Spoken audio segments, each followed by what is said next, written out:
So thanks a lot. Thanks, Daniel, for introducing me. I'm really glad to be here for the second year to the AbGradCon.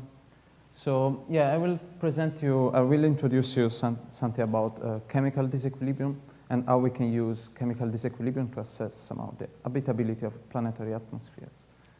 So yeah, after a short introduction about chemical disequilibrium, we'll try to discuss with you which are the ways to calculate the disequilibrium actually in a chemical network describing a planetary atmosphere. And then we move on the first results about the modeling of Earth and Mars atmospheres, and which is the link between chemical disequilibrium and habitability. So,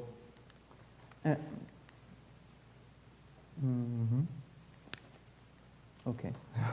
So actually, Daniel gave a very interesting, very well done introduction about the sense, the meaning of using a kind of more general habitability tool instead using something too much related to human-based life, so the life we know on the Earth. Of course, Earth is the only inhabited planet we know at this point. But there are some mistakes that are very simple to make, very easy to make for us. So first of all is something that will be discussed just after my talk, is the importance of some molecules like oxygen, water, ozone, methane, that we say, okay, if we find this kind of molecules in the spectra of a planet, exoplanet, we can maybe say that, okay, maybe there is something related to life or some related processes similar to life, but it's not the right way to understand the problem. Actually, oxygen and ozone, for example, can be produced by photochemistry in the Earth or in other rocky planets, or also no rocky planets, hot Jupiters. For example, Mars and Venus, you can find oxygen, molecular oxygen. You can find ozone produced by photochemistry. On the other hand, you can have a strong chemical disequilibrium due to other physical processes like fast vertical mixing in hot Jupiters. So actually I based my research on the work given by Jim Lovelock in the 60s and 70s, that is try to measure, to calculate the entropy production, that is the disequilibrium, chemical disequilibrium in a planetary atmosphere. And this can be linked to the presence of life, because it is not only the presence of oxygen in an atmosphere that there's, for example, in the Earth atmosphere, that there's a link with life, but it's the contemporaneous presence. And you can see here, this is the Earth, some of the Earth atmosphere. It was an Earth atmosphere diagram. This is an inert diagram of the atmosphere concentrations. So the main point is the contemporaneous presence of oxygen and methane, CO2 and methane on the Earth in a certain high amount. Because usually, if you put together, in the conditions describing the present Earth, if you put together oxygen and methane, they should react. And the final equilibrium concentration of the two would be totally different from the present ones. So actually, no methane should be present on the Earth right at the moment. So this is due to the fact that there are many processes that are pumping new molecules in the atmosphere. Mainly, on the Earth, there are biological processes, but of course, there are also, as I said, other processes. So the main aim from this part of my job was to try to uncouple the different processes and try to give the right thermodynamic importance of the different topics and different processes. So how to do that? I have to briefly try to explain which is the way we calculate, we compute the disequilibrium in a chemical network describing a planetary atmosphere. So first of all, to measure, to calculate the extent of disequilibrium, we need to deal with irreversibility of a system.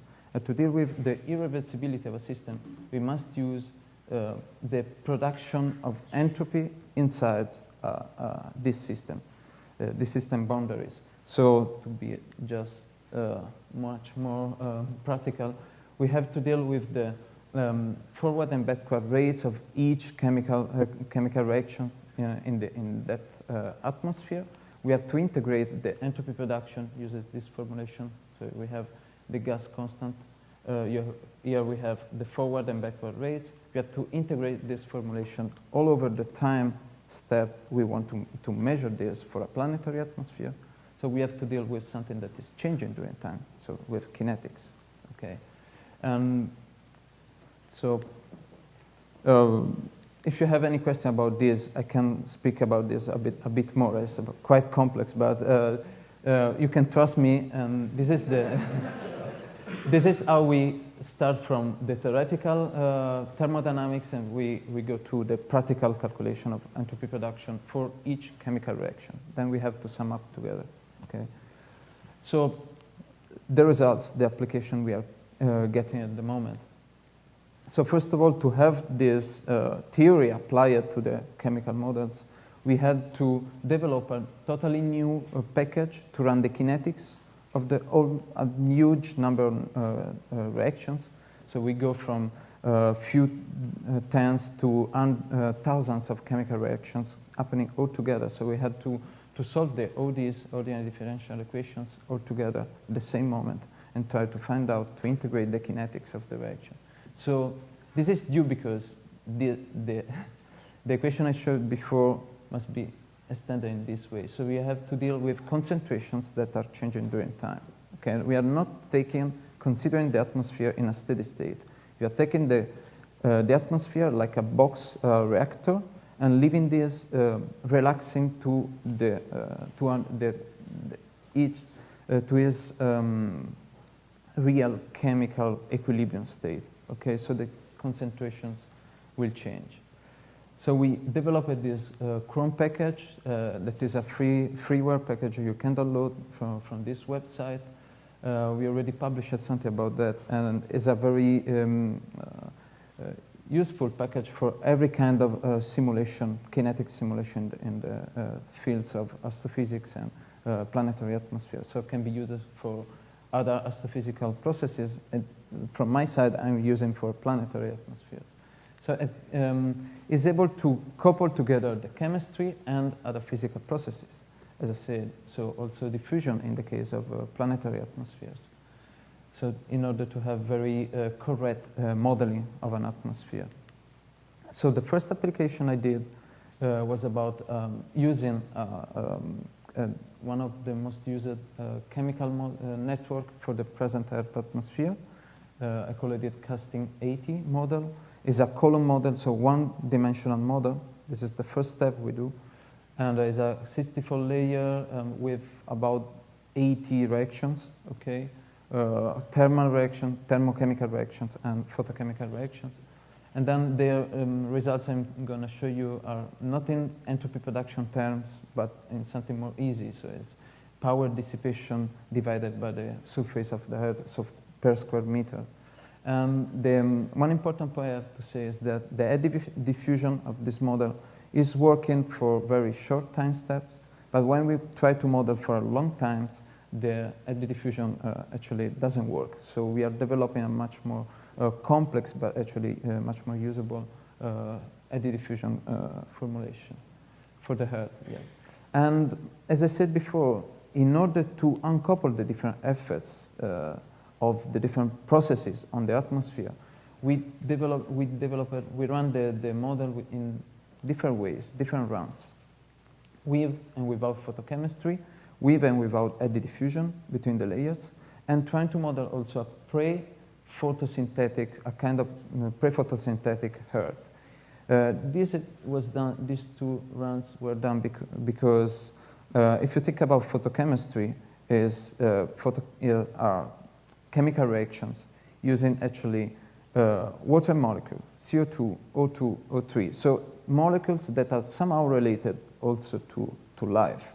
So we cannot switch off photochemistry without considering the effect of life on the photochemistry itself. So we try to uncouple the processes in this way. And then we also can model the surface fluxes of the present Earth that are maintaining the Earth far from equilibrium. In these rounds, I'm not considering the surface fluxes because, as I said, I'm considering the Earth as a closed box. I only have photochemistry for the rounds that I have, and I leave the Earth atmosphere going, relaxing to another steady state. So this is one of the first results. This is the behavior of OH molecule during time, here at seconds. So actually this run was long about 4 billion years. And then here you have the 8 in meters and the concentration in color scale. So you can see that this is actually the effect of the Chrome model. We can see the development, the change in the concentration of different reactants, considering all the chemical network together. Okay, but this is on the other side. This is the result in power dissipation units. Okay, again considering 4 billion years.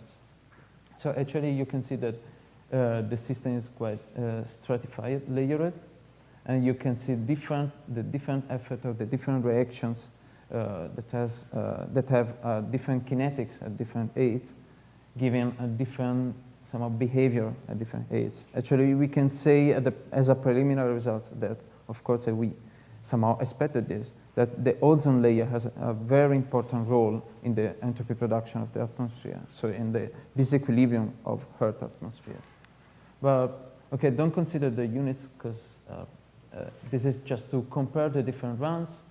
Here again, we have the time. Here we have 4 different runs with and without with and without photochemistry for the present Earth run and for the early Earth run. This early Earth was, I meant a kind of pre-photosynthetic Earth.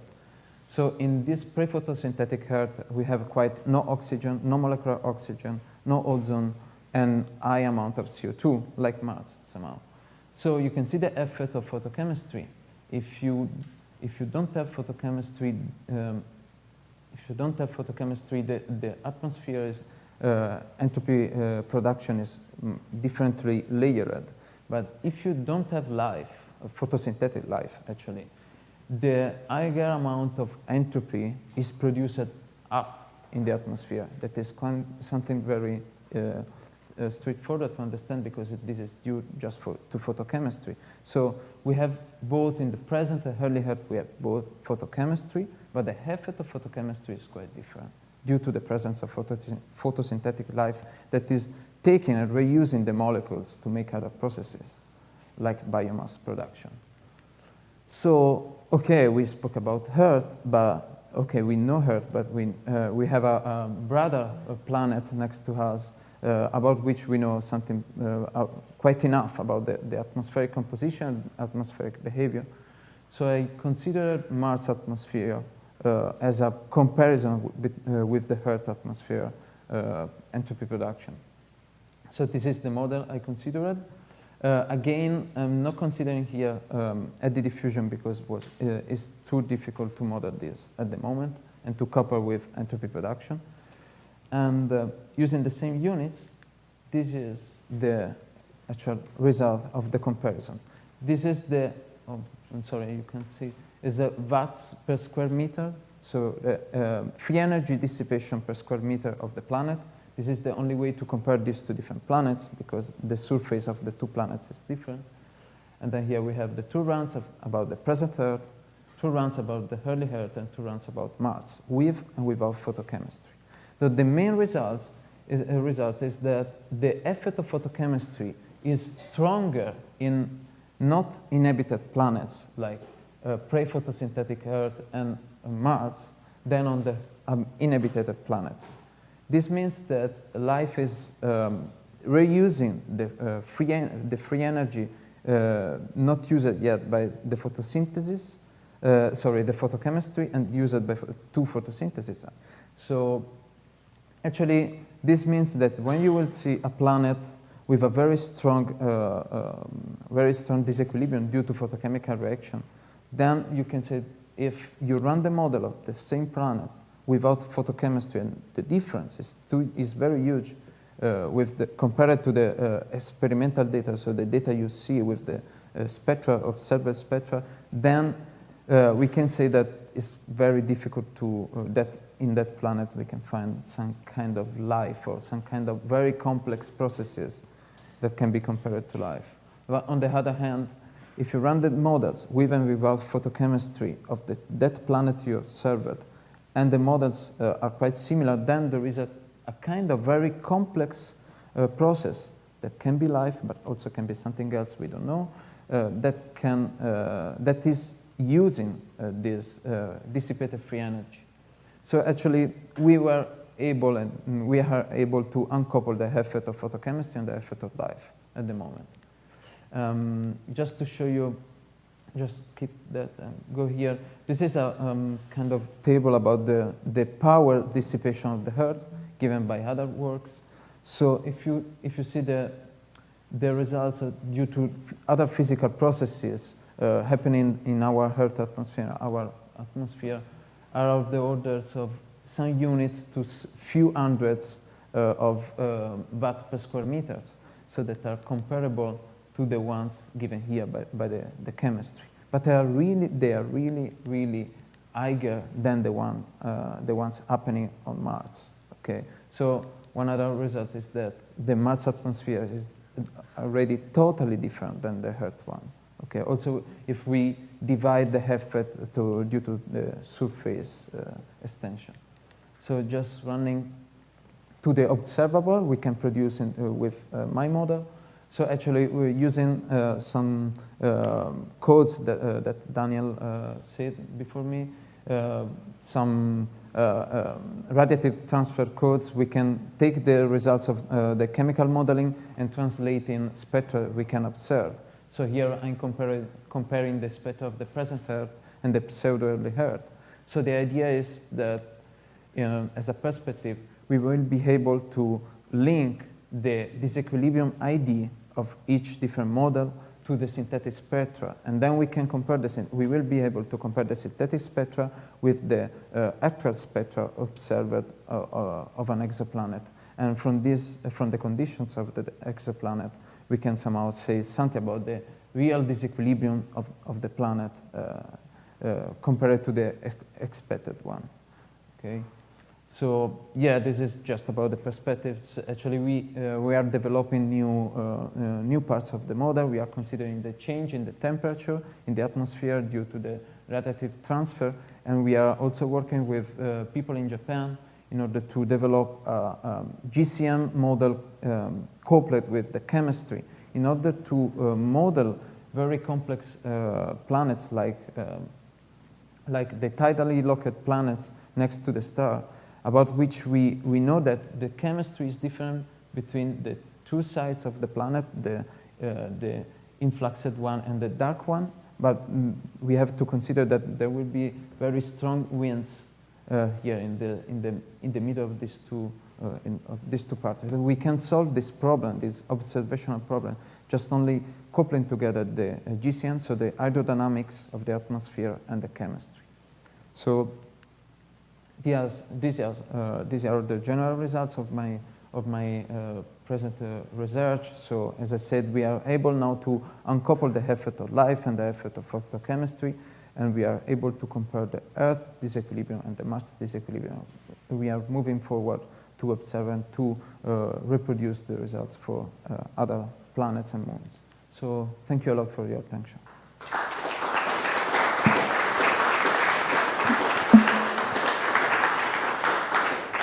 Yeah, thank you, Eugenio. Any questions?